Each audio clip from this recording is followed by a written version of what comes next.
Well, first I would say that we'll have to see how this strange rhetoric of Trump and some of his collaborators will translate into policies, and what the material consequences of this will be. If this is all just bluster and show, then perhaps the repercussions will be not as tragic as what we hear now. It seems to be. So that is still an open question to me, also against the background that, as far as I understand, in the US, Ukraine in general and Zelensky in particular remain relatively popular. And so Trump may have also problems with this narrative that he has obviously taken over from Russian propaganda, and that was perhaps communicated to him by the various people around him who are in this bubble of Russian propaganda narratives, Tulsi, Gabbard, Robert Kennedy, maybe the son also, Trump Jr., who are apparently reading this and consuming this Russian propaganda, either directly or via various middlemen or mediating institutions. So we will have to see what will come out of this. If it indeed materializes in a way that the US is basically leaving Ukraine in the cold, then the question will be whether and how Europe and other allies of Ukraine can fill this void. There is, as far as I can see, now indeed an effort by people like Macron, but also by the Scandinavian, Baltic countries, by Great Britain, East Central European countries, to fill this void. And the question for me is rather, will these countries have enough resources to fill in for the US, to replace the US? The political will seems to be there. There is a new alertness to the importance of this entire issue. The Munich Security Conference was very frustrating concerning, for instance, Vice President G.D. Vance's performance there. But on the other hand, if you looked at the panels and the presentations by the European leaders, they were rather encouraging, whether that concerns Germany or the Scandinavian countries or representatives of other countries. So the question is now rather whether the resources will be there. The political will seems to be there, actually, to go on with supporting Ukraine with sanctions, against Russia, with financial support, with military support. And the eventually crucial question may be whether NATO still will function in the future, whether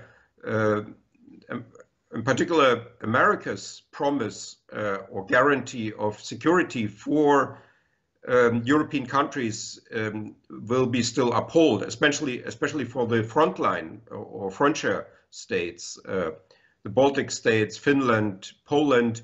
I think these are the most threatened countries, and for them, I think now the question will be: is the United States security guarantee within NATO still valid for them? Because these countries are willing and able to help Ukraine, and they may even send troops at some point to Ukraine, or fighter planes or something like that.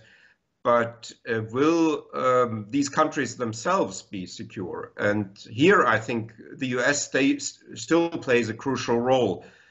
In summary, I would say that as long as NATO is still in place, and as long as the US is still fulfilling its role within NATO, I would say that Europe will be willing and able to replace the US in its support for Ukraine. So it may not look as bad as it sounds now from Washington. And therefore, I'm not as perhaps as pessimistic. For me, the critical issue here to ask people in Washington is, does NATO still exist? Does Article 5 of the Washington Treaty still function? And as long as this security guarantee of NATO is still upheld by the United States, I would think that Europe can and in fact I would even say should deal with this problem alone. Well, I think psychologically, of course, it's for all Ukrainians difficult to hear these Russian propaganda narratives reproduced by Trump and by other leading American representatives. But at the end of the day, the crucial question will be, what does that all then mean? And how will that translate into policies and into material decisions? If it's all just a big show, perhaps also for the domestic audience in the US, or if it's a part of diplomacy as public diplomacy as Trump's understand it, then eventually these sort of statements are not so important. The real question here is, you know, what is the future role of the US in all of this? I guess there's now in Ukraine a realization that the main focus in foreign relations will not any longer be the United States, but rather the European partners and other non-European partners of Ukraine, including, you know, all sorts of countries from Canada to Japan. But eventually the question is what all that means for the United States position within the West. If the US is still remaining the core part of of NATO and the core country of NATO and fulfills this role, maybe that will be sufficient. If countries that are ready to help Ukraine and that have security guarantees from the US are safe. If these countries then can be reassured from Washington that Article 5 still applies to their territories, then this may be sufficient for the future to organize Western support for Ukraine in a different way, namely via the European Union and the European member states of NATO and other countries around the world that are willing to support Ukraine. My interpretation is that this entire reset with Russia is designed to tear apart the Russian-Chinese alliance, official or unofficial alliance, however you want to see it. So that seems to be behind all of this, that there is a new effort to rebuild relationships with Russia and therefore to weaken Russia's link with China.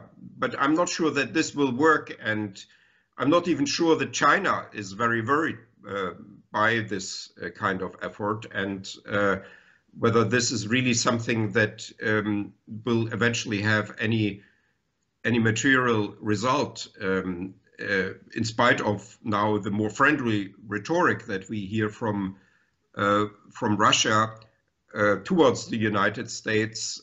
This may not mean at all that the Chinese-Russian link will become weaker.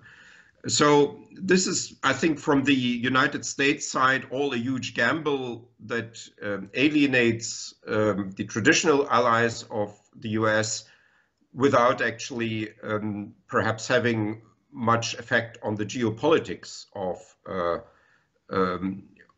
Eurasia and of the world in general. So to my mind, this is a somewhat inapt attempt to change the international relations as they have emerged after the end of the Cold War. Yes, I think the information war is very much underestimated and actually doesn't demand that much investment. If you look at how much a modern F-35 fighter costs, you know, in the billions, and what you can do with the same money in terms of public relations and media assistance, then one wonders why there's no more effort by those interested in a more rational sort of assessment of all what we are doing is made. So this is, of course, an issue, but now it may be actually in a way too late in the US, because we have now this administration, and it will shape the information space, and will now apparently bringing in these Russian narratives, which are absurd and which sort of lay blame on the victim. What we can do here is difficult to say for me. I'm not a media professional, but certainly there should be more done, and there should be perhaps also initiatives now from civil society, from the business community, because we cannot rely any longer on the United States as a state to help with this. Yeah, the odd thing about the cutting down of USAID, the main instrument of developmental help of the US across the world, is that within the G7, the US has been actually, if I remember the statistics correctly, the country that has already, before this assault by Trump on USAID, been the country that has spent the least of its GDP in percentage terms on developmental aid for other countries. So the US has already, before all this trouble started for USAID, been one of the less supportive countries, rich countries of the world, in terms of providing developmental help and supporting democracy and free media and so on. If you compare it to other countries in percentage terms, of course, it's a major, the US is a major player, or was a major player in the international developmental aid structure, because it is so large, and even the relatively small percentage that the US has spent on aid for other countries is still a large chunk of money. But it was, in percentage term, much less than other countries. For instance, Germany has spent and is still spending on developmental aid for poorer countries. So this is really an odd action that is apparently designed to satisfy certain domestic audiences in the US, and to pick a seemingly popular theme that allegedly the US is helping too much other countries, while if you compare it to other rich countries of the world, then the US has been already before been less helpful than in percentage terms of its, in terms of the share of its GDP it has spent on this.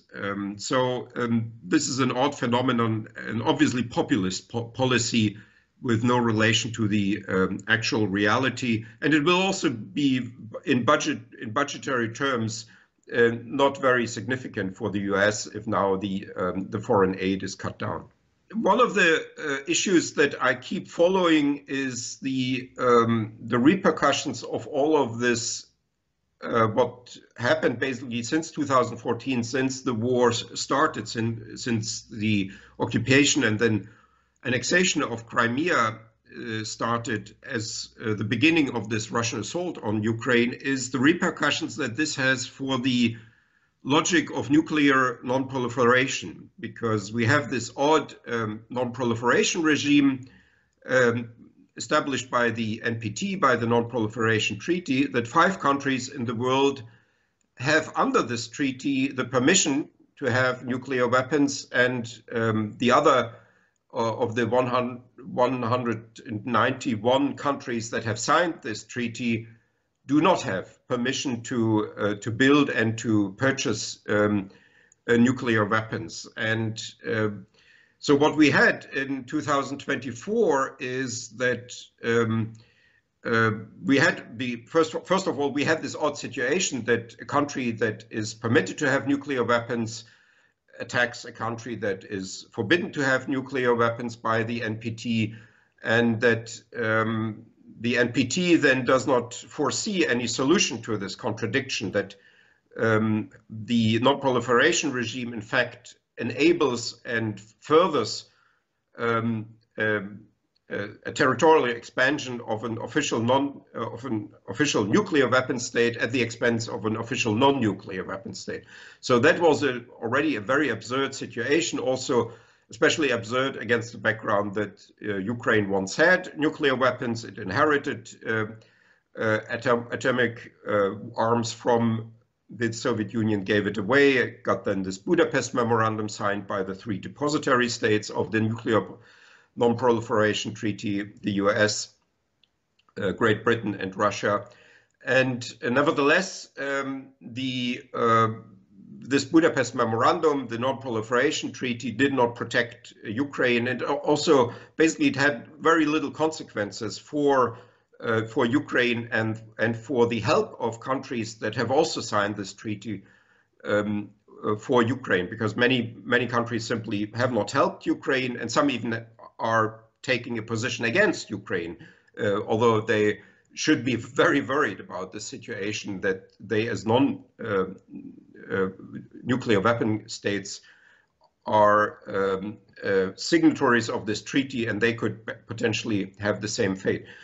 What has then happened in 2023 and especially 2024, that another nuclear weapon state, North Korea, has entered the war in 2023 with delivering large amounts of ammunition and weaponry to Russia, thereby supporting Russia's war against Ukraine. And then in 2024, North Korea entered actually with troops deployed to the front line this war, and we have now 2 nuclear weapon states fighting a war against a non-nuclear weapon state. One signatory of the Non-Proliferation Treaty, Russia, and North Korea as a country that has left the non-proliferation regime in 2003. And still, the NPT forbids Ukraine to have nuclear weapons, although it's now fighting a war against 2 nuclear weapon states. And now we have in 2025 an even more scandalous situation, in that the United States, also as an official nuclear weapon state under the Non-Proliferation Treaty, is now supporting the Russian narrative of the war, is blaming Ukraine to have started the war. I mean, not the United States as a whole, but the president, and as the representative of the United States, is doing so. And basically the United States is now, at least the Trump administration, is trying to force Ukraine to give away territory to a nuclear weapon state. And it's sort of, in spite of these security guarantees it gave Ukraine, or security assurances it gave Ukraine in 1994, it is now becoming almost an ally of Russia in the annexation of these territories from Ukraine. So this is now a totally absurd situation in which if you don't have nuclear weapons, you will be punished by the nuclear weapon states, surprise, surprise, yeah, who have the power to punish you, and who will do so because they are in a different security situation because they have nuclear weapons. And the implications of all of this is that countries that don't have weapons of mass destruction are at a disadvantage. And I'm afraid the future then will be that countries that have so far refrained from purchasing weapons of mass destruction, whether nuclear, chemical, or biological, will simply conclude that they should get them because they don't want to have, don't want to be in the shoes of Ukraine, and maybe they want to be as smart as Russia, because if they then have weapons of mass destruction, they can perhaps also, like Russia, get some territories from their neighbors. So I think if that continues, this will be the end, I think, of the non-proliferation regime for nuclear weapons and perhaps also of the conventions on biological and chemical weapons, because countries will simply reassess their own national security. And the major threat here may actually come, as odd as it sounds, from the weaker countries, the countries that are threatened by expansion, by irredentist tendencies in neighboring countries, because they will have a very strong case for purchasing or building nuclear weapons or chemical weapons or biological weapons, because they will do it for their own security. You know, it's not actually a bad cause they will need then these weapons for. And somehow people don't see that, and they don't understand what larger implications Ukraine's fate has for the future of humanity as a whole. And instead, we have a large community of politicians and intellectuals that dream about a non-nuclear world and stuff like that. But the real tendencies in the real world go in the exact opposite direction, and they will, I think, drive countries not to refrain from getting nuclear weapons or other weapons of mass destruction, but on the contrary, countries will be motivated to get them because they don't want to be in the situation of Ukraine, this totally absurd situation in which Ukraine, as a non-nuclear weapon state, which has given away nuclear weapons, which has signed the Non-Proliferation Treaty, which is behaving well under the non-proliferation regime, and is now punished for being a disciplined observer of the a disciplined member of the non-proliferation regime. I wouldn't recommend to Ukraine now to develop weapons of mass destruction, but rather try to bring this to the attention better and stronger to the international community of the implications of the war and the outcomes of the war for the non-proliferation regime. I think the best support for the non-proliferation regime would be a victory of Ukraine in this war with conventional weapons, with Western support, non-Western support, and that would be the best instrument to uphold the non-proliferation regime and the conventions on biological and chemical weapons. I think that is the best strategy for Ukraine in this situation. If Ukraine starts developing weapons of mass destruction, this could be risky for the support of friends of Ukraine for Ukraine, because then they may get domestic pressure not to support Ukraine anymore. So I think this is now a situation in which the main strategy should be to get as much as possible help with conventional weaponry.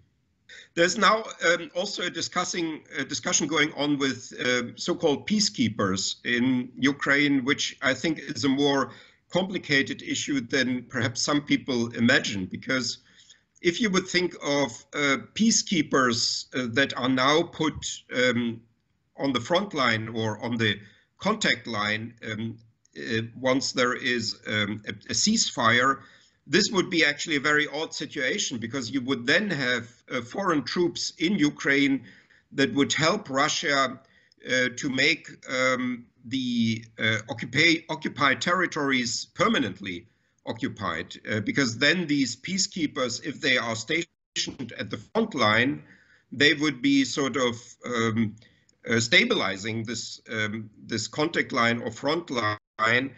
And so peacekeepers in the traditional sense only would make sense on the official Russian-Ukrainian border, and with the full restoration of Ukrainian territorial integrity. And then peacekeepers would indeed be a very useful instrument to put on the Russian-Ukrainian border to prevent another escalation. If you send boots to the on the ground, if you send troops simply to Ukraine to protect Ukraine, that is a good idea. But for me, the question is then which countries would be ready to actually deploy then these troops against Russia? And I fear that then the domestic situation in many countries will be such that the people would simply not agree to send their boys, their military, their soldiers into battle against Russian troops in Ukraine.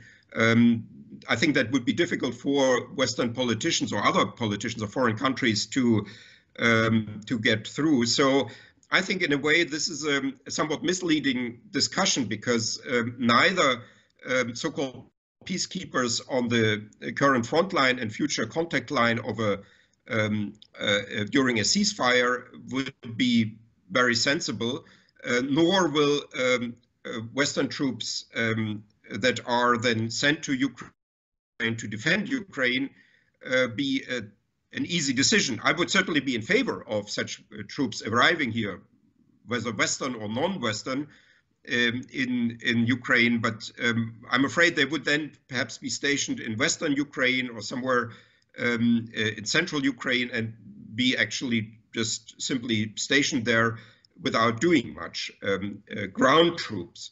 What is much more important and what would much more make sense is to help Ukraine defend its airspace, either by having air patrols with Western fighter planes over Ukraine, and with anti-aircraft troops in Ukraine, and helping Ukrainian anti-aircraft troops to defend the Ukrainian airspace, especially away from the front line, because then I think these troops would be accepted by the domestic audiences of the countries that would be sending, let's say, air defense units to Kiev, to Lviv, to Vinica, and so on. This would be where there wouldn't be, or Odessa, where there would not be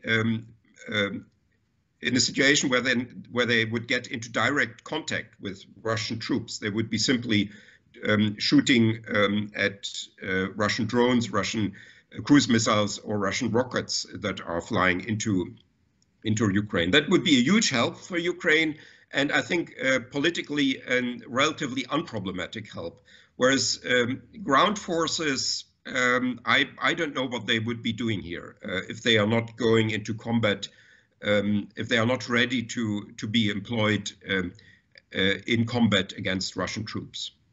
Yes, of course, Ukraine can and will never accept that any of the currently occupied territories are written off and or can be handed over to Russia. Although, according to the Russian constitutions, these territories and even territories that are not controlled by Russia are now officially a part of the Russian Federation. So this is an absurd situation, and the fact that now Trump seems to be trying to pressure Ukraine to give away these territories, to write them off, is very worrisome, because this is de facto assistance of Russia's war of expansion. So I think this is only a temporary occupation, and at some point in the future this will all come back. As, let's say, I come from East Germany, eventually East Germany reunited with West Germany, and now we have a unified Germany. Yeah. I think it's just, I think we may be closer to a positive outcome than we now think, because I think the Russian Federation has now lots of domestic problems, and so I'm maybe more hopeful than others.